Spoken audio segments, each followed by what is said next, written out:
There's a lot of intolerance when it comes to Islam in this day and age. And instead of booming stereotypes when it comes to the Muslim community, there should be dialogue and conversation and really a better understanding of what it's all about. With 7 million Muslims in the U.S., Islam is becoming harder to ignore. Is Islam really a religion of peace? We have seen countless peace protests from the Muslim community trying to show that they do not have any sorts of bad intentions. Are all Muslims terrorists? Are Muslim women oppressed?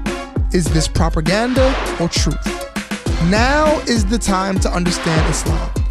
Now is the time to eradicate Islamophobia. Join leaders from across the globe as they discuss this and much more at the Islamic World International Conference, January 14th and 15th at the Georgia International Convention Center. The time is now.